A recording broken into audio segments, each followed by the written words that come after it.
어떻게 하다 보니까 과분하게도 설교하는 사람이 됐습니다. 하나님의 은혜로 그렇게 된 거죠. 설교를 하면 할수록 참 이게 저에게 개인적으로 만만치 않은 일이다라는 것을 깨닫습니다. 그래서 때때로 드는 생각이 설교를 듣기만 할 때가 참 좋았다, 이런 생각을 할 때가 있습니다. 그래서 저는 설교를 참 많이 듣고 싶어 합니다. 그래서 간간히 또 우리 교회 형제님들이 이곳에서 설교를 해주실 때 그렇게 설레고 또 감사하고, 또 금요 기도회 때마다 형제님들 돌아가면서 설교를 하는데 참 그 시간이 참 설레고, 또 항상 우리 형제님들의 설교를 들을 때마다 하나님께서 꼭 제게 주시는 그 메시지와 또 말씀이 있습니다. 응답이 항상 있습니다. 그래서 너무 감사하고, 또 특히 지난 금요일에도 우리 공원표 형제님이 설교해 주셨는데 굉장히 또 큰 은혜가 됐습니다. 물론 뭐 온라인에도 좋은 설교들, 또 좋은 목사님들의 설교가 참 많이 있습니다. 근데 개인 여건상 다른 설교를 들을 수 있는 기회는 그렇게 많지는 않습니다. 근데 이제 특히 미국 교회들 같은 경우는 목회자를 대상으로 하는 그런 말씀 집회나 그런 설교들이 꽤 많고, 또 간간히 그렇게 주기적으로 좀 합니다. 그래서 그런 설교는 꼭 챙겨서 좀 시간을 일부러 내서 챙겨보려고 합니다. 오늘 설교가 최근에 제가 들었던 이제 설교가 있는데 그것을 듣고 마음에 와닿는 부분이 있어서 좀 메모해두고 또 노트해 놓은 부분이 있습니다. 그래서 그것을 오늘 성도님들과 나누면 좋겠다는 생각과 부담이 들어서 오늘 그것을 토대로 좀 말씀을 나누려고 합니다. 다니엘서 3장입니다. 다니엘서 3장 말씀을 오늘 1절부터 끝절까지 한 구절 한 구절 볼 겁니다. 1절부터 제가 읽겠습니다. 느부갓네살 왕이 금으로 한 형상을 만들었는데 그것의 높이가 60큐빗이요 너비가 6큐빗이더라. 왕이 그것을 바빌론 지방의 두라 평야에 세우고는 보니까 3장에 와서 느부갓네살 왕이 금으로 형상을 만들었다고 쓰여 있습니다. 전장인 2장에 보면 다니엘이 느부갓네살 왕의 꿈을 해석해 주는 내용이 나오죠. 느부갓네살 왕이 한 형상에 대한 꿈을 꿨는데 그것은 하나님께서 계시해 주신 것으로서 앞으로 나타날 왕국들에 대한 예언이었습니다. 근데 그 형상의 머리 부분이 바빌론 제국, 바빌론 왕국에 해당되는 것이었고, 또 그것은 느부갓네살 왕에 대한 것이었죠. 근데 그 머리가 금으로 되어 있었습니다. 그래서 아마 느부갓네살 왕이 그 형상에 대한 꿈에 어떻게 보면 취해서 이런 형상을 만들었다고도 볼 수 있습니다. 다니엘서 2장으로부터 지금 한 20-30년 정도 지난 시점입니다. 그러니까 사실 그것은 하나님께서 느부갓네살 왕에게 또 세상 사람들에게 계시해 주신 건데, 사실 어떻게 보면 느부갓네살 왕이 그 하나님의 예언, 그 계시를 악용한 거라고도 볼 수 있죠. 그 형상에 대해서 우상을 세웠습니다. 그래서 또 보면 이것이 환난기 때 적그리스도가 세우게 되는 자신의 형상, 그 적그리스도의 형상, 요한계시록 13장에 나오죠. 그것의 또 모형이라고도 볼 수 있습니다. 왜냐하면 여기서 느부갓네살 왕이 또 적그리스도의 모형이 되기 때문이죠. 그래서 흥미로운 것은 1절 말씀에 보면 그것의 높이가 60큐빗이고 너비가 6큐빗이더라 이렇게 쓰여 있습니다. 어떤 학자들은 아마 이 형상의 무게가 600달란트였을 거다 이렇게 보는 학자들도 있습니다. 이렇게 보면 666이라는 또 숫자가 나오죠. 뭐 정확히 나올 수는 없지만 어쨌든 보니까 지금 자신의 형상을 세웠는데, 또 보면 바빌론 도시가 아니라 바빌론 지방의 두라 평야에 세웠다고 쓰였습니다. 도시가 아니라 지방에 세운 거죠. 여러분 2장으로 잠깐 앞으로 넘어가시면요, 마지막 구절 보면 이렇게 끝납니다. 그때 다니엘이 왕에게 요청하며 왕이 바빌론 지방의 일들을 관할하게 하려고 사드락과 메삭과 야벳느고, 다니엘의 세 친구죠. 오늘 주인공입니다. 세웠으나 다니엘은 왕의 문에 앉았더라. 그러니까 다니엘의 세 친구는 승진을 했는데 지방을 다스리는 그런 치리자로 삼았고, 근데 다니엘은 왕의 도시에서 왕을 섬기게 한 겁니다. 그러다 보니까 이 형상이 지방에 세워졌기 때문에 다니엘서 3장에 왜 다니엘이 나오지 않는가? 왜 다니엘은 용광로에 들어가지 않았는가? 왜냐하면 다니엘은 왕의 도시에 왕의 문 앞에서 섬기는 자로서 형상에게 경배할 이유가 없었기 때문이겠죠. 왕을 직접 보는 자로서 왕에게 인사하면 되는 거니까. 그래서 예전에 왜 다니엘이 용광로에 들어가지 않았는가에 대해서 언급한 적이 있기 때문에 이것도 잠깐 첨언하겠습니다. 2절부터 계속해서 읽겠습니다. 그때에 느부갓네살 왕이 사람을 보내어 통치자들과 총독들과 대장들과 재판관들과 재무관들과 조언자들과 보안관들과 여러 지방의 모든 치리자들을 함께 모아, 여기 모든 치리자들 중에 이 다니엘의 세 친구 사드락과 메삭과 아벤느고가 있었을 겁니다. 이 세 사람을 다니엘의 세 친구, 편의상 이렇게 오늘 부르겠습니다. 그래서 모든 치리자들을 함께 모아 느부갓네살 왕이 세운 형상의 봉헌식에 오게 하매 이에 통치자들과 총독들과 대장들과 재판관들과 재무관들과 조언자들과 보안관들과 여러 지방의 모든 치리자들이 느부갓네살 왕이 세운 형상의 봉헌식에 함께 모여 느부갓네살이 세운 형상 앞에 선이라. 여기에 다니엘의 세 친구가 서 있습니다. 그때에 선포하는 자가 크게 외쳐 이르되 오 백성들과 민족들과 언어들아 왕께서 너에게 명령하시나니 너희는 코넷과 피리와 하프와 트럼본과 비파와 줄달린 타악기와 온갖 종류의 음악 소리를 들을 때에 엎드려 느부갓네살 왕이 세운 금 형상에게 경배하라. 누구든지 엎드려 경배하지 아니하는 자는 그 즉시 맹렬히 불타는 용광로 한가운데 던지리라 하므로 그때에 즉 모든 백성들이 코넷과 피리와 하프와 트럼본과 비파와 온갖 종류의 음악 소리를 들을 때에 모든 백성들과 민족들과 언어들이 엎드려 느부갓네살 왕이 세운 금 형상에게 경배하니라. 모든 민족들과 모든 언어들이라고 쓰여 있습니다. 이 당시 바벨론 왕국이 패권 제국이었기 때문이죠. 느부갓네살 왕은 세계 1인자입니다. 형상을 세고 그 봉헌식의 모든 사람들, 모든 특히 치리자들을 다 초대를 해서 그 형상에게 음악 소리가 들을 때에 절하라라고 이제 명령을 한 겁니다. 어떤 학자들은 이때 모인 사람들의 수가 한 3만 명 정도 됐을 거라고 추정을 합니다. 근데 이 이야기를 읽어보면 그 3만 명 중에서 약 3만 명 중에서 3명 사드락과 메삭과 아벤느고만 절하지 않았습니다. 이걸 한번 상상해 보세요, 여러분. 굉장히 많은 사람들이 모여 있고 그 금 형상 앞에 서 있습니다. 음악 소리가 울립니다. 와, 그 많은 사람들이 일제히 엎드려 절을 하는 거예요. 근데 거기에 딱 3명은 곧게 서 있는 겁니다. 와, 3만 명이 일제히 절을 하면 그 야구장이나 축구장 가면 그 응원하는 사람들께 그 인간 파도 이렇게 연출하잖아요. 그런 것처럼 진짜 일제히 우르르 마치 쏟아지면서 경배를 하는데 3명은 곧게 서 있는 겁니다. 그래서 8절 보니까 그런 까닭으로 그때에 어떤 갈대아 사람들이 가까이 와서 유대인들을 고소하니라. 그들이 느부갓네살 왕에게 말하여 이르되 오 왕이여 영원토록 사시옵소서. 오 왕이여 왕께서 칙령을 내려 이르시되 코넷과 피리와 하프와 트럼본과 비파와 줄달린 타악기와 온갖 종류의 음악 소리를 듣는 모든 사람은 엎드려 금 형상에게 경배할지니라. 누구든지 엎드려 경배하지 아니하는 자는 맹렬히 불타는 용광로 한가운데 던지리라 하셨나이다. 왕께서 바빌론 지방의 일들을 관할하게 하려고 세우신 어떤 유대인들이 있는데 그들은 곧 사드락과 메삭과 아벤느고이니이다.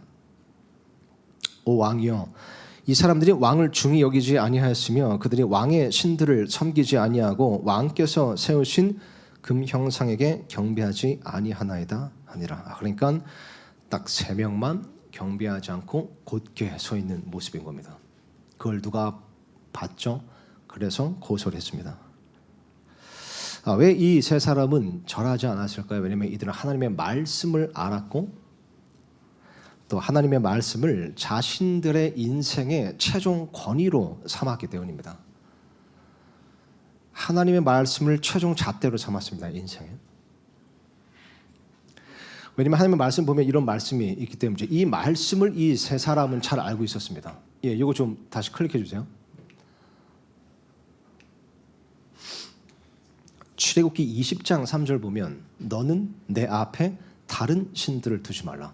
확실한 명령이죠. 출애굽기 34장 14절 말씀 보면 너는 다른 신에게 경배하지 말라. 이름이 질투하는 자인 주는 질투하는 하나님이니라. 사랑에는 항상 질투가 수반됩니다. 그래서 하나님께서는 다른 신에게 경배하지 말라고 말씀하셨죠. 질투하는 하나님이다라고 말씀하신 것은 이것은 또한 하나님보다 다른 것을 더 사랑하지 말라는 명령과도 같습니다. 이게 왜 안 넘어가죠? 23장 보니까 24절에 너는 그들의 신들에게 절하지 말며 그들을 섬기지도 말고 그들의 행위대로 하지 말며 오히려 그들을 철저히 뒤엎고 그들의 형상들을 완전히 부술 것이며 너희는 주 너희 하나님을 섬길지니라. 하나님께서 우상 숭배를 금하셨습니다. 그것을 이 세 사람은 알고 있었죠. 우상 숭배는 하나님보다 다른 것을 그 위에 두는 겁니다. 하나님이 아닌 다른 것을 경배하는 겁니다. 하나님보다 다른 것을 더 중요하게 여기는 겁니다. 하나님보다 다른 것을 더 사랑하는 겁니다. 하나님보다 다른 것을 더 신뢰하고 의지하는 겁니다. 하나님께서 우상 숭배를 금하십니다. 하나님의 자리에 다른 것이 오는 것을 좋아하시지 않습니다. 이 세 친구는 이 말씀을 알고 있었고 이 말씀에 대해서 세상과 어떤 죄와도 타협하려고 하지 않았습니다.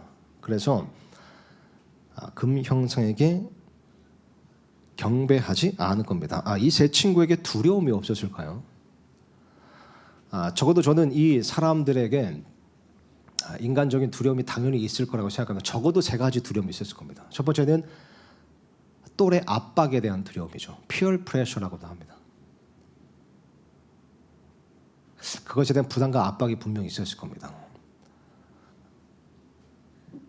다른 사람들은 다 절하는데 나만 절하지 않는 것, 다른 사람들은 다 그것을 행하는데 나는 행하지 않는 것, 다른 사람들이 다 yes라고 할 때 나는 no라고 할 수 있는 것, 그렇게 한다면 사람들이 나에 대해서 어떻게 생각할까? 사람들이 나를 어떻게 대할까? 주위 사람들의 시선, 주위 사람들의 비방, 주위 사람들의 비판에 대한 압박과 두려움이 있었을 겁니다. 또 상실에 대한 두려움도 당연히 인간적으로 있었을 거라고 생각합니다. 왜냐하면 2장 말씀에 보면 이 세 사람이 높은 지위에 올랐습니다. 경배하지 않게 되면 이 지위를 잃게 됩니다. 사실 이 세 사람은 잃을 게 참 많은 사람이었습니다. 그런데 하나님의 말씀에 순종하고자 하면 하나님의 말씀 때문에 세상과 죄와 타협하지 않겠다고 결단을 하게 되면 잃어버리는 게 생깁니다. 잃게 되는 게 생기고 상실당하는 게 생기게 되는 겁니다. 무언가 잃게 됩니다. 하나님의 말씀대로 살면 무언가를 잃게 됩니다. 그것에 대한 두려움도 있었을 겁니다. 그리고 문자 그대로 죽음에 대한 두려움도 있었을 겁니다. 왜냐하면 이 형상에게 경배하지 않으면 문자 그대로 인생이 그걸로 끝나는 겁니다. 완전히 망해버리는 거죠. 용광로에 던져진다고 쓰여 있습니다. 그럼에도 불구하고 보니까 이 세 사람은 타협하지 않고 굴복하지 않았습니다. 왜냐하면 하나님의 말씀이 분명했기 때문이죠. 너는 우상 숭배하지 말라. 내 자리에 다른 것을 갖다 올려놓지 마. 나보다 다른 것을 더 중요하게 여기지 마. 이 말씀을 인생의 최종 권위로 삼는 겁니다. 모든 인생과 심지어 생명을 걸 정도로. 어쩌면 오늘날 너무나 많은 그리스도인들이 하나님의 말씀을 그저 참고서 정도로 취급하고 있는지도 모르겠습니다. 어쩌면 너무나 많은 그리스도인들이 그냥 참고만 하는 겁니다. 어쩌면 이 하나님의 말씀에 자신의 인생과 심지어 목숨까지도 걸 수 있는 그리스도인들은 우리나라에 그렇게 많지 않을 수도 있습니다. 저도 자신이 없습니다. 우리는 너무나 쉽게 타협해 버리는 경향이 있습니다. 내 신병과 내 이득을 위해서라면 너무나도 쉽게 진리를 저버리죠. 내 사명을 너무나도 쉽게 포기해 버리는 겁니다. 하나님의 명령을 너무나도 쉽게 덮어 버리는 겁니다. 나는 내 이득과 내 신변이 가장 중요합니다. 가장. 내 평판이 가장 중요합니다. 내 이미지가 가장 중요합니다. 내 소유물이 가장 중요합니다. 하나님의 진리의 그 말씀이 어느 순간 그리스도의 삶에서 최종 권위라는 그 위엄을 잃어버린 것 같습니다. 요한계시록 말씀 보면 예수님께서 7교회, 소아시아에 있는 7교회에게 편지를 보내시는 기록이 담겨 있습니다. 교회들을 평가하시는 내용이죠. 그 중에 서문학 교회가 나오는데 그 서문학 교회의 첫 번째 감독이자 목사는 사도 요한의 직속 제자로 알려졌던 폴리캅이라는 사람이었습니다. 그때는 이제 로마 제국 시대였기 때문에 로마 총독이 폴리캅을 붙잡아서 원형 경기장에 세워두고 이렇게 요구를 했다고 합니다. 예수님을 부인해라. 그리고 그리스도인을 멸하라고 외쳐라. 그러자 폴리캅이 이렇게 대답했다고 하죠. 내가 80년 동안 예수님을 섬겼는데 그분은 단 한 번도 나에게 부당하게 대하신 적이 없다. 그런 분을 내가 어떻게 부인할 수 있겠는가? 그래서 그 로마 총독이 협박을 합니다. 다시 한번 기회를 주겠다. 예수님을 부인하면 살려주고 예수님을 부인하지 않으면 불태워 죽이겠다. 그렇죠. 폴리캅이 이렇게 대답을 했다고 합니다. 당신이 불태울 불은 잠깐 동안 타다가 꺼질 것이다. 그러나 경건치 아니한 자들을 위해 준비된 불은 영원히 꺼지지 않을 것이다. 그렇게 끝까지 예수님을 부인하지 않아서 로마 총독과 군인들이 불을 붙였습니다. 그렇게 86세에 순교를 당했죠. 전승에 의하면 전승이니까 사실인지 아닌지 진짜인지 모르겠지만 전승에 의하면 그 불길이 폴리캅을 감싸지 못하고 마치 바람막이처럼 이렇게 막아줬다는 기록이 있습니다. 그래서 로마 군인들이 창으로 찔러 죽였다고 그러고 또 그때 그 경기장 전체에 모략을 태우는 향기가 났다는 그런 전승도 있습니다. 오픈도어 선교회라는 곳은요 월드와치 리스트라는 것을 매년 발표를 합니다. 이것은 지금 현재 오늘날 세계적으로 신앙 때문에 믿음 때문에 핍박받는 그리스도인들을 이제 통계로 내는 그런 이제 유명한 기관입니다. 2024년 통계 자료도 발표가 됐는데 지금 오늘날 혹은 올해 전 세계 약 3억 6,500만 명의 기독교인들이 신앙을 이유로 박해받고 있다고 합니다. 이것은 작년 대비 500만 명이 증가한 수치라고 하고요. 작년 2023년에 신앙의 이유로 살해 혹은 순교 당한 성도들의 수가 5,621명이라고 합니다. 지금 내가 살고 있는 이 시대, 지금 이 시간 오늘날에도 어떤 성도는 어떤 그리스도인은 어떤 하나님의 자녀는 자신의 신앙을 저버리지 않고 예수님을 부인하지 않고 자신의 믿음 때문에 죽기까지 순종하고 죽기까지 신실하게 믿음의 경주를 달리고 있는 혹은 그러다 순교를 당한 그리스도인들이 있습니다. 지금도 있습니다. 내가 무언가를 혹은 누군가를 내 인생의 1순위로 올려놓고 그것을 숭배하고 매번 그것에 경배하고 있을 때 누군가는 우상 숭배하지 않으려고 하나님을 최우선으로 여기고 하나님의 말씀을 최종 권위로 삼으려고 죽어나가고 있는 겁니다. 그런 신앙을 고수하는 크리스찬들이 있습니다. 있습니다.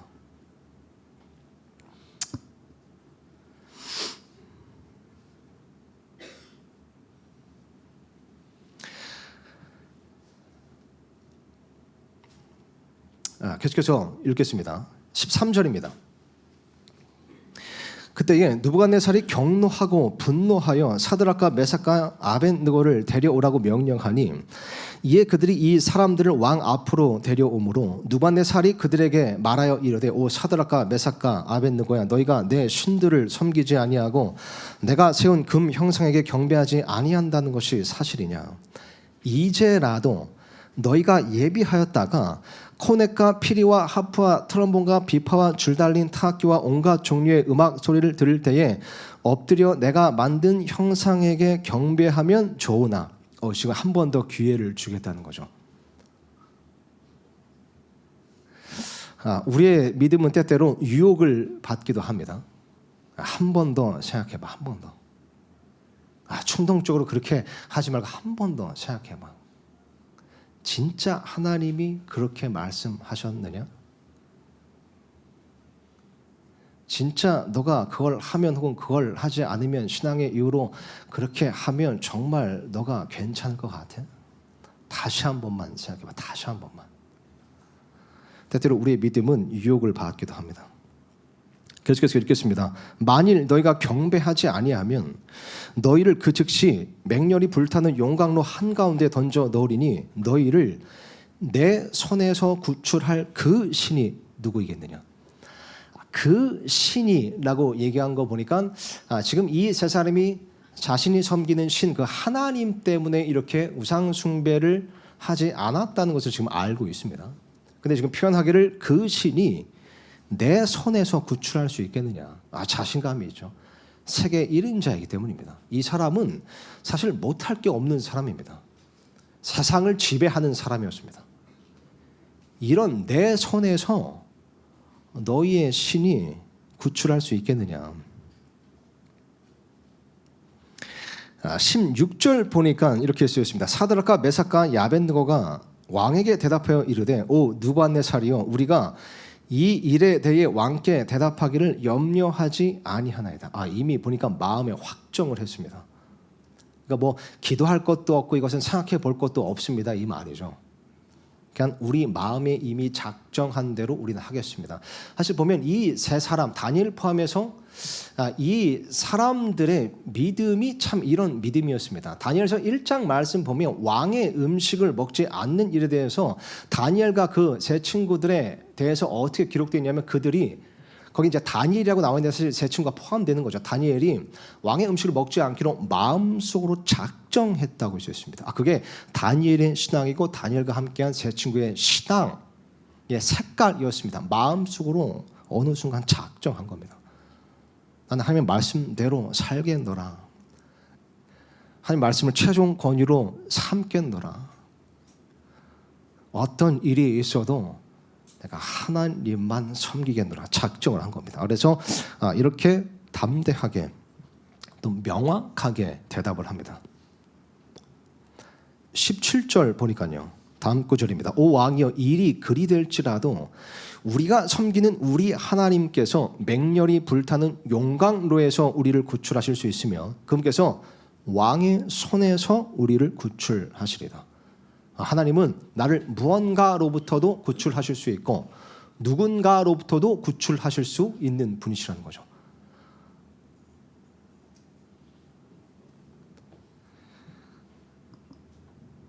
그분께는 제약이 없습니다. 한계가 없습니다. 불가능한 것이 없습니다. 그분께는 어려운 일이 없습니다. 그래서 요한계시록 2장 10절 이것은 아까 그 서머나 교회에 대해서 제가 이 말씀 빠먹었네요. 서머나 교회 그 폴리카비 감독했던 그 서머나 교회에게 쓴 편지에 예수님께서 이런 말씀을 하셨었죠. 내가 장차 당할 그 일들 중 어떤 것도 두려워하지 말라. 보라 마귀가 너희 중 몇 사람을 감옥에 던져 너희를 시험하리니 너희가 열흘 동안 환난을 당하리라. 너는 죽기까지 신실하라. 그러면 내가 생명의 왕관을 너에게 주리라. 이 편지 내용을 폴리캅이 알고 있었을 겁니다. 너는 죽기까지 신실하라. 그러면 내가 생명의 왕관을 너에게 주리라. 그때도 그렇고 지금도 그렇고 죽기까지 신실한 그리스도인들이 있습니다. 우리 주위에는. 왜냐하면 하나님께는 제약이 없음을 믿기 때문이죠. 그래서 예레미야 32장 17절 보면 주 하나님이여 보시옵소서. 주께서 주의 큰 권능과 뻗은 팔로 하늘과 땅을 만드셨으니 주께는 너무 어려운 일이 없나이다. 예레미야 32장 보니까 27절 보니까 보라 나는 주요 모든 육체의 하나님이니라. 내게 너무 어려운 일이 있겠느냐. 누가복음 1장 37절 보니까 하나님께는 불가능한 일이 없느니라. 이렇게 쓰였습니다. 그리고 시편 18절 보면 18장 보면 오 나의 힘이신 주여 내가 주를 사랑하리이다. 주는 나의 반석이시오 나의 요새시오 나의 구출자시오 나의 하나님이시오 내가 신뢰할 나의 힘이시오 나의 방패시오 나의 구원의 뿌리시오 나의 높은 망대시로다. 이게 우리 믿음의 조상들의 믿음이고 신앙 고백이었습니다. 하나님은 구출자이시고 그 구출자께서는 제약이 없으시고 한계가 없으시고 불가능한 일이 없으시다는 것을 그들은 믿었습니다. 그래서 보니까 이 다니엘의 세 친구 이 세 사람도 그런 믿음이 있었습니다. 하나님께 불가능함이 없다. 무언가로부터도 나를 반드시 구출하실 수 있고 누군가로부터도 나를 구출하실 수 있다. 하나님께서 나와 함께 하시면 누가 나를 대적할 수 있으려. 이것이 모든 그리스도인들의 믿음이 되어야 됩니다. 자, 근데 보니까 다니엘의 세 친구의 믿음은 여기서 그치지 않습니다. 다음 구절 18절이 참 유명한 말씀이죠. 다음 구절 보니까 그러나 그분께서 그리하지 아니하실지라도 오 왕이여 우리가 왕의 신들을 섬기지 아니하며 왕께서 세우신 금 형상에게 경배하지도 아니할 줄을 왕께서는 아시옵소서 하니라. 그리하지 아니하실지라도 하나님께서는 구출하실 수 있는 분이시지만 구출하시지 않는다고 할지라도 진리를 저버리지 않겠다는 겁니다. 신앙을 저버리지 않겠다는 겁니다. 보니까 이 세 친구는 여러분 하나님의 능력은 믿어 의심치 않고 확신했습니다. 그런데 보세요. 하나님과의 계획과 목적을 단정하지는 않았습니다. 이게 참 고귀한 신앙이죠. 참 진보된 믿음이고 믿음의 극치라고 할 수 있습니다. 그러니까 하나님의 선하심을 믿습니다. 하나님의 전능하심을 믿습니다. 그분께서는 모든 것을 다 하실 수 있다고 믿습니다. 그분께서 신실하시다고 믿습니다. 그리고 또한 결과를 온전히 그분께 맡기는 겁니다. 온전히 결과 또한 하나님께 온전히 맡기는 거죠. 어떤 결과가 생기든 그 또한 하나님의 선이라고 믿는 겁니다. 선하신 하나님께서 나에게 그 결과를 주셨다면 선하신 하나님께서 선하신 이유와 선하신 목적이 있으리라. 물론 참 이 고백을 이 마음으로 하는 것이 쉽지 않습니다. 어쩌면 쥐어짜서 이런 신앙의 고백을 해야 될 때가 있습니다. 이를 악물고 이런 고백을 해야 될 때가 있죠. 이런 결과를 주셨다면 이 또한 하나님의 선하신 뜻과 목적이리라. 이 머리로는 이해 안 되지만 하나님께서 이런 결과를 내게 주셨다면 이것이 내가 원하는 결과는 아니었을지라도 그분은 여전히 선하시고 그분께 선하신 이유가 있을 것이다. 끝까지 믿는 겁니다. 끝까지. 그리하지 아니하실지라도. 이런 믿음을 소유한 그리스도인들은 일이 잘 풀릴 때만 신앙생활을 하지 않습니다. 모든 것이 내가 원하는 대로 돌아가고 내 인생이 잘 풀리고 내가 원하는 것이 이루어질 때만 하나님을 경배하거나 하나님께 헌신하는 것이 아닙니다. 그리하지 아니하실지라도 여전히 하나님의 선하심 끝까지 믿는 거죠. 그리하지 아니하실지라도 죄와 타협하지 않고 세상과 타협하지 않고 진리를 저버리지 않고 말씀을 저버리지 않고 명령을 저버리지 않고 소명과 사명을 저버리지 않는 자들입니다. 그리하지 아니하실지라도. 욥기 13장 보면 욥이 이렇게 고백한 기록이 있죠. 그분께서 나를 죽이실지라도 나는 그분을 신뢰할 것이지만 그분 앞에서 나 자신의 길들을 유지하리라. 어떻습니까? 저와 여러분은 어디까지 하나님을 신뢰할 수 있습니까? 어디까지? 어떤 결과까지 하나님을 신뢰할 수 있습니까? 이 정도 결과까지는 내가 하나님을 신뢰할 수 있겠어. 근데 이 정도 결과를 넘어서면 안 돼. 어디까지 하나님을 신뢰할 수 있습니까? 그리하지 아니하실지라도 하나님을 끝까지 신뢰하실 수 있습니까? 어쩌면 하나님께서는 나의 믿음을 거기까지 증대시키기를 원하실 수도 있습니다. 왜냐하면 베드로전서 말씀처럼 믿음의 단련은 금을 단련하는 것보다 더 귀하여 영원한 가치가 있는 것, 그것을 이루기 때문이죠. 어쩌면 여러분에게 거기까지도 믿음의 증대를 요구하실 수 있습니다. 계속해서 읽겠습니다. 19절입니다. 그때에 느부갓네살이 분노로 가득 차서 사드락과 메삭과 아벳느고를 대적하려고 자기 얼굴 모습을 바꾸고는 그런 이유로 그가 말하고 명령하여 그들이 그 용광로를 평소에 뜨겁게 하던 것보다 7배나 더 뜨겁게 하도록 하고. 왜 7배나 더 뜨겁게 했을까요? 그냥 용광로에 넣으면 사람이 죽는 것은 당연한 건데 7배나 뜨겁게 한 겁니다. 왜냐하면 이들의 고백이 하나님은 우리를 구출하실 수 있다고 하니까 7배나 더 뜨겁게 하면 구출하실 수 없겠지라고 생각한 걸 수도 있죠. 또 20절 보니까 자기 군대에서 가장 강력한 자들에게 명령하여 사드락과 메삭과 아벳느고를 결박한 뒤. 왜 그랬어요? 이 세 사람이 힘이 세서 그랬을까요? 아닙니다. 이들이 자꾸 하나님이 나를 구출할 수 있다고 얘기하니까 가장 강력한 자들이 결박하면 그분은 구출하실 수 없을 줄로 생각을 하는 겁니다.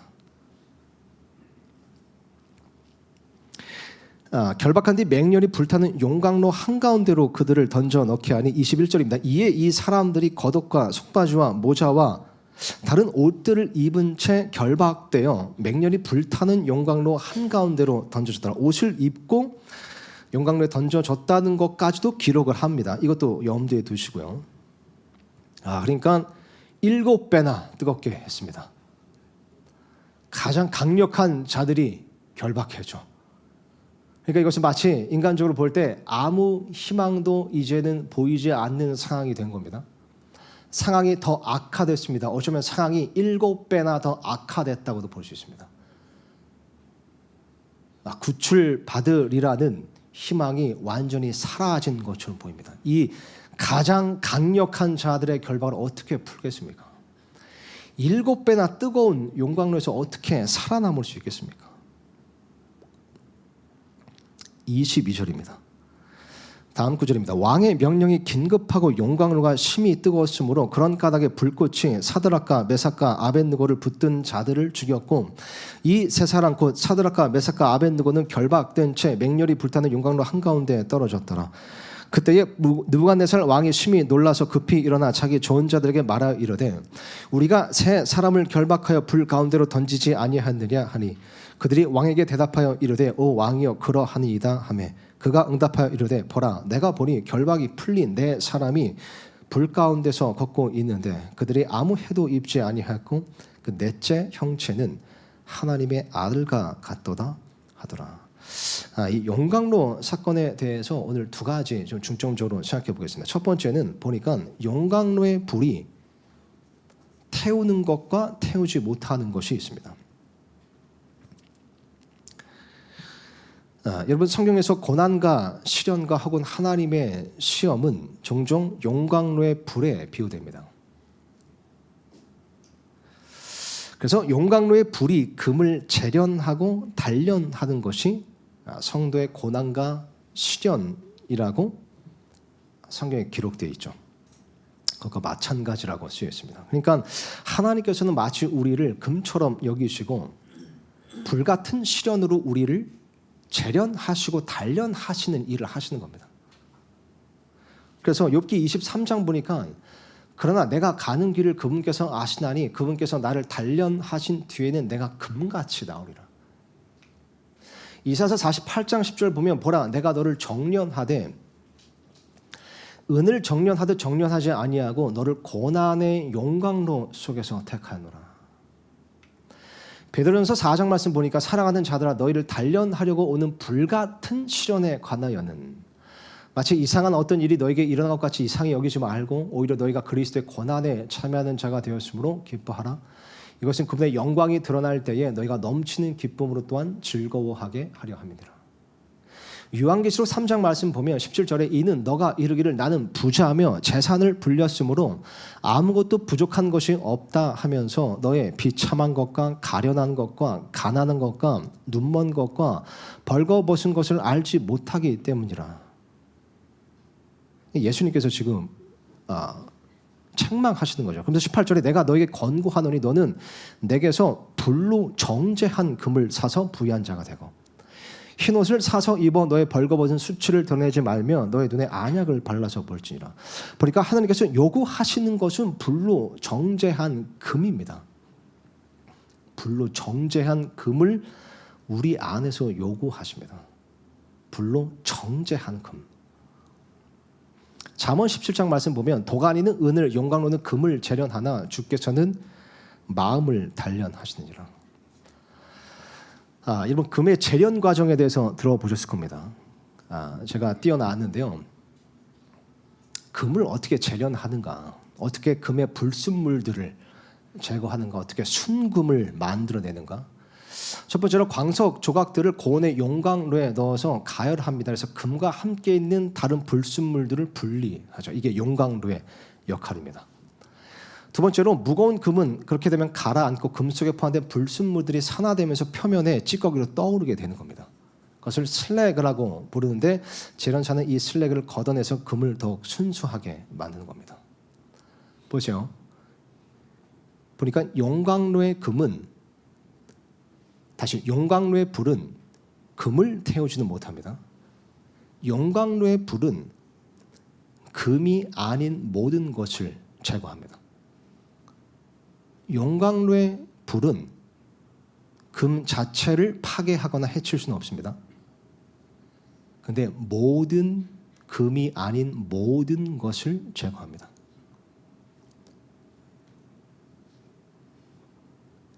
이것을 꼭 기억하셔야 됩니다. 용광로의 불은 금이 아닌 모든 것을 태우고 모든 것을 제거합니다. 그런 역할을 하는 겁니다. 그래서 그런 재련된 금의 특징이 있습니다. 첫 번째로 순도가 증가된다고 합니다. 금에서 불순물이 제거될수록 그 순도가 높아지며 순수한 금은 더 가치 있는 자원이 된다. 때때로 하나님께서 나를 용광로의 불에 넣으실 때가 있습니다. 불같은 시련으로 나를 단련하시고 재련하실 때가 있습니다. 나는 그런 불같은 시련 속에서 인내하면서 있다 보면 어느새 내 안에 나도 모르고 있었던 불순물 그 찌꺼기들이 표면 위로 드러나게 되는 것을 보게 됩니다. 그걸 걷어내고자 하시는 거죠. 그러면 하나님께서 보실 때 난 더 가치 있는 영적 순도가 높은 성도가 되는 겁니다. 나의 그 영적 순도를 높이시려고 나를 뜨거운 불같은 시련 속에 두실 때가 있습니다. 두 번째로 그렇게 되면 강도와 내국성이 향상된다고 합니다. 재련된 금은 불순물 때문에 약화된 부분이 제거되기 때문에 더욱 강해진다고 합니다. 때때로 불같은 시련과 고난 속에 있으면 내가 어떤 것에 참 연약한 사람인지를 또 알게 되죠. 나의 그 연약함이 죄라고 볼 수는 없지만 참 그게 나의 연약한 부분이었다는 것을 깨닫습니다. 그래서 나는 그것을 개선하게 되고 또 그 연약함에 대해서 하나님을 더 의지하고 신뢰하게 되고 그 연약함에 대해서 그리스도의 권능을 더 힘입으려고 하게 될 겁니다. 그러면서 영적으로 더 강해지는 겁니다. 재련을 받으면 더 강해집니다. 세 번째로 유연성과 가공성이 향상된다고 합니다. 순수한 금은 더 부드럽고 가공이 용이해져서 장신구나 다른 용도로 쉽게 사용할 수 있게 된다. 왜 때때로 나를 불같은 시련 속에 두시는가? 나를 부드럽게 만드시는 겁니다. 왜 나는 이렇게 변화되지 못하는가? 어쩌면 그 이유 중 하나는 내가 너무 단단하기 때문이죠. 내 마음이 너무 딱딱하기 때문입니다. 그래서 한번 나를 녹이시는 겁니다.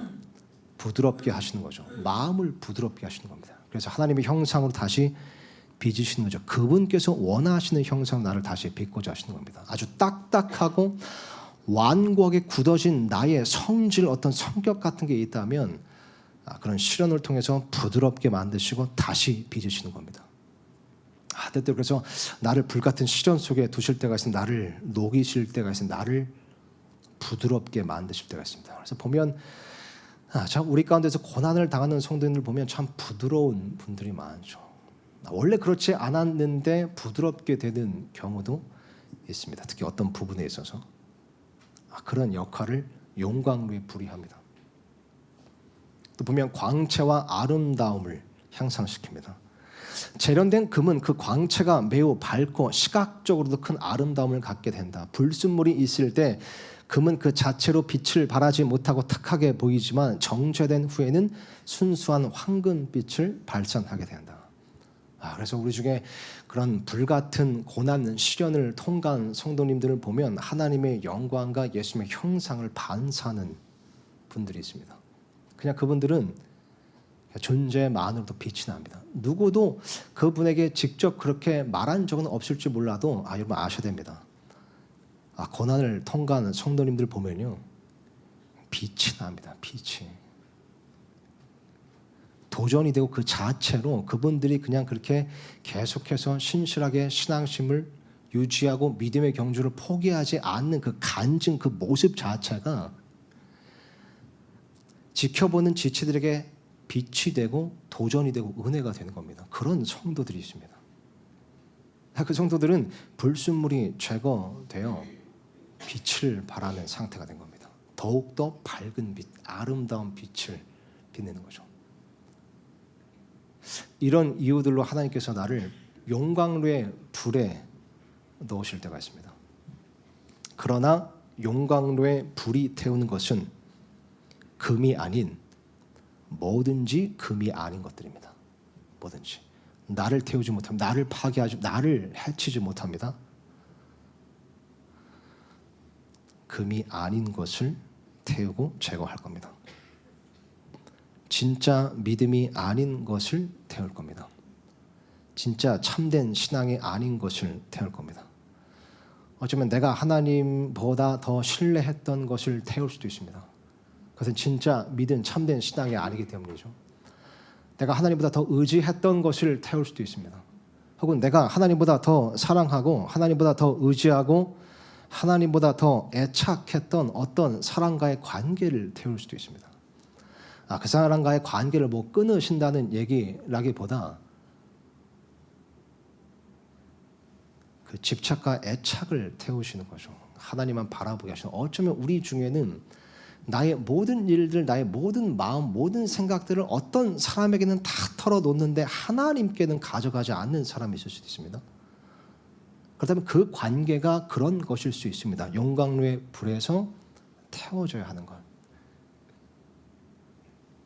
그런 것도 용광로의 불은 태웁니다. 또 보면 용광로의 불이 또 무엇을 태우나 한번 보죠. 26절부터 다시 읽겠습니다. 계속해서 읽겠습니다. 그때에 느부갓네살이 맹렬히 불타는 용광로 입구에 가까이 가서 말하여 이르되 지극히 높으신 하나님의 종 사드락과 메삭과 아벳느고야 너희는 나와서 이리 오라 하니 이에 사드락과 메삭과 아벳느고가 불 가운데서 나오므로 통치자들과 총독들과 대장들과 왕의 조언자들이 함께 모여 이 사람들을 보았는데 불이 그들의 몸에 힘을 쓰지 못하였고 그들의 머리털 하나도 거슬리지 못하였으며 그들의 겉옷도 변하게 하지 못하였고 불 냄새도 그들 위로 지나가지 못하더라. 그러니까 불이 그들을 태우지는 못했고 또 그들의 겉옷도 태우지는 못했습니다.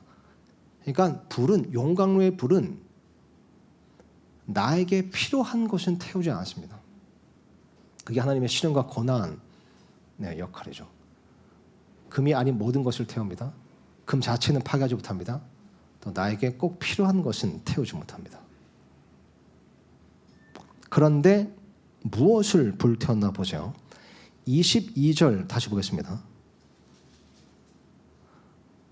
왕의 명령이 긴급하고 용광로가 심히 뜨거웠으므로 그런 까닭에 불꽃이 사드락과 메삭과 아벤느고를 붙든 자들을 죽였고, 세 사람은 불태우지 못했는데 세 사람을 붙든 사람들을 태웠습니다.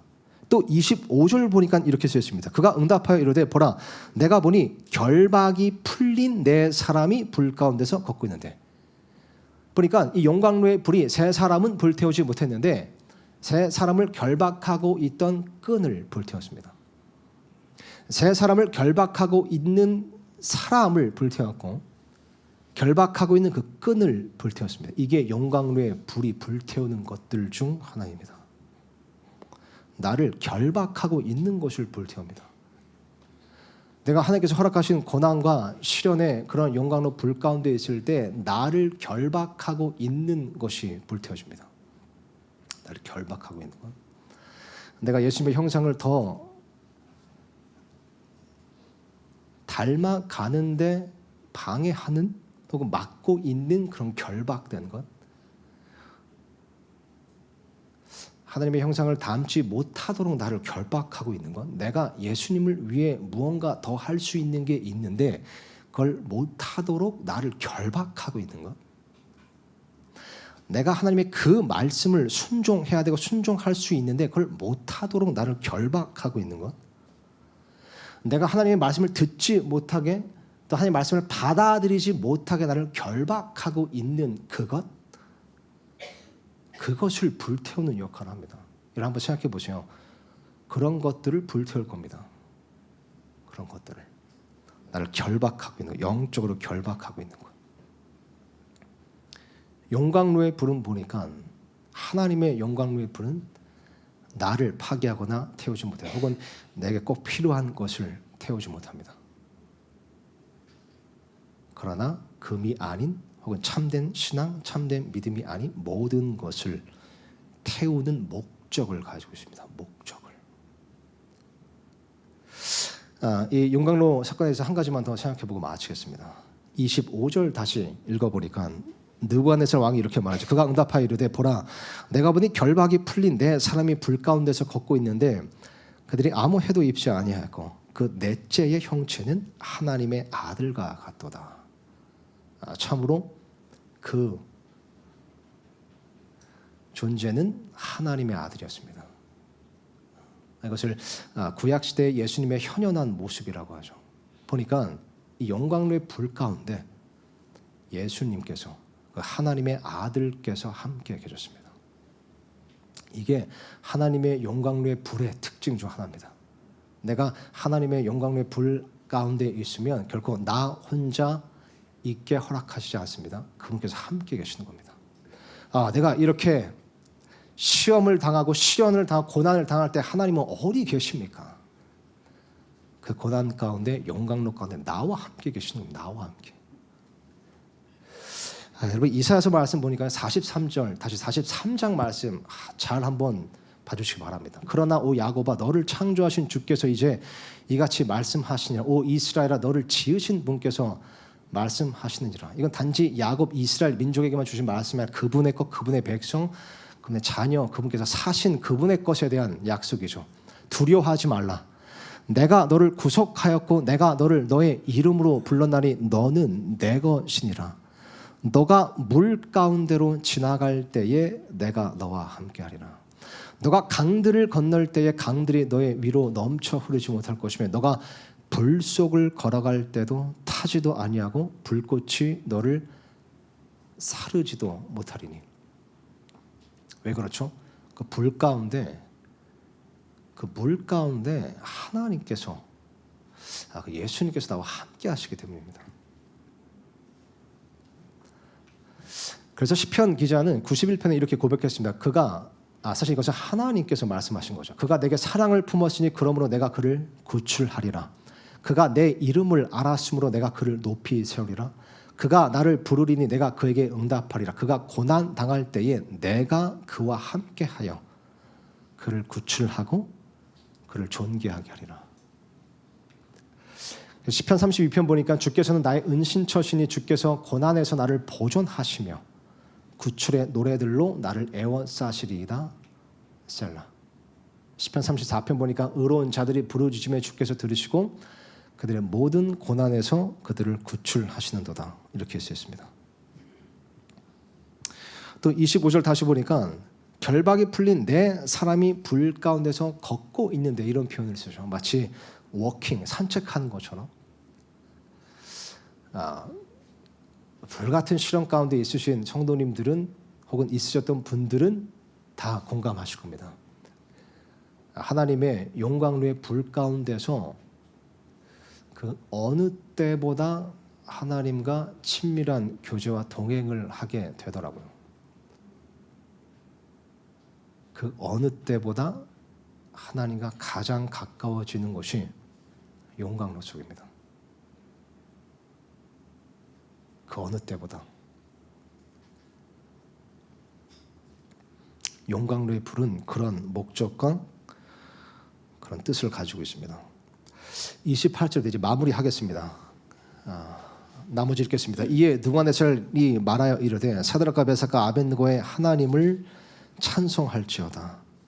그러니까 3장이 느부갓네살 형에게 경배하라는 명령으로 시작해서 끝은 하나님을 경배하는 내용으로 끝이 나죠. 하나님을 찬송할지어다. 그분께서 자신의 천사를 보내사 자신을 신뢰하며 왕의 말을 바꾸고 자기 몸을 바친 자신의 종들을 구출하셨으니 이것은 그들의 하나님 외에 다른 어떤 신을 섬기거나 그 신에게 경배하지 못하게 하려 하십니다. 이 고난의 목적, 용광로 불의 목적을 참 잘 설명하고 있습니다. 느부갓네살 왕이 하나님 외에 다른 어떤 신을 섬기거나 그 신에게 경배하지 못하게 하려 하십니다. 29절 보니까 그러므로 내가 칙령을 내리노니 사드락과 메삭과 아벳느고의 하나님을 대적하여 무엇이라도 잘못 말하는 모든 백성과 민족과 언어는 여러 조각으로 쪼개고 그들의 집은 거름더미로 삼을지니라. 이런 식으로 사람을 구출할 수 있는 다른 신은 없느니라 하고 30절 보니까 그때의 왕이 바빌론 지방에서 사드락과 메삭과 아벳느고를 높이니라. 용광로 불의 결과입니다. 용광로 불을 통과하면 두 가지 일이 일어나는 거죠. 첫 번째로 하나님께서 영광을 받으시는 일이 일어납니다. 두 번째로 내가 보상을 받는 일이 일어납니다. 궁극적으로 천국에서 영원한 보상이 주어지게 될 겁니다. 그래서 베드로전서 1장 6절 보면 비록 지금은 필요가 있어서 너희가 여러 가지 시험으로 인해 잠시 근심하고 있지만 그 구원을 크게 기뻐하나니 이것은 너희 믿음의 단련이 불로 단련해도 없어지는 금을 단련한 것보다 훨씬 더 귀하여 예수 그리스도께서 나타나실 때에 칭찬과 존귀와 영광으로 드러나게 하려 합니다. 그분께서 다시 오실 때 나를 칭찬해 주시고 보니까 칭찬과 용기와 다시 존귀와 영광으로 나를 높이시기 위해서 이 불같은 시련 속에 나를 두시는 겁니다. 하나님께서 영광 받으시는 일이 있고 또 내가 칭찬과 보상을 받는 일이 반드시 있을 겁니다. 하나님의 영광로의 불을 통과하는 성도에게. 시편 50편 15절입니다. 고난의 날에 나를 부르라. 내가 너를 구출하리니 너가 내게 영광을 돌리리로다. 아멘. 마지막 이것만 생각해보고 진짜 마치겠습니다. 여러분 왜 어떻게 이 세 사람이 이런 믿음을 갖게 되었을까요? 물론 믿음은 들으면서 들은 하나님 말씀 속이기 때문에 이들이 하나님 말씀을 잘 알고 있었기 때문에 이런 믿음이 있었을 겁니다. 이들의 믿음이라는 것은 더 나아가서 하나님을 경험하는 삶에서도 온 겁니다. 보면 지금이 3장인데 1장에서도 이 세 사람은 하나님의 전능하심을 경험했습니다. 하나님을 위해 무언가를 포기하고 또 헌신하고 혹은 세상과 타협하거나 죄와 타협하지 않았을 때 하나님께서 어떻게 하시는지를 경험했습니다. 2장에서도 다니엘과 이 세 친구가 죽을 위기에 있었는데 하나님께서 그들을 기적적으로 구출하신 것을 경험했습니다. 그 경험을 통해 하나님을 경험하는 삶, 그 체험을 통해 그들의 믿음이 더욱 성장하고 그 믿음이 더욱 단련된 겁니다. 이것 또한 용광로 불을 통한 허락하시는 체험과 경험의 목적과 역할입니다. 로마서 5장 말씀 마지막으로 읽겠습니다. 그리할 뿐 아니라 우리가 환난도 기뻐하나니 이는 환난이 인내를 이루고 인내가 그 체험이 소망을 이루는 줄 우리가 알게 됩니다. 이 세 사람은 이 시점에서는 체험을 통해서도 알고 있는 겁니다. 하나님은 구출자이시다. 그분은 어떤 상황 가운데서도 나를 구출하실 수 있는 분이시구나. 그리하지 아니하실지라도 그분은 선하신 분이시구나. 그분의 일에는 항상 선하신 목적과 뜻이 있구나. 우리 중에 이런 경험과 체험을 하신 분들이 있습니다. 그런 분들에게 늘 그 체험을 통한 소망이 있죠. 소망이. 그 복된 소망이 있습니다. 그래서 용광로의 불이라는 것은 분명히 이런 점에서도 우리에게 유익이 됩니다. 용광로를 통과한 자, 하나님께 영광을 돌리는 일이 반드시 있을 것이고 하나님께 보상을 받는 일이 반드시 있을 겁니다.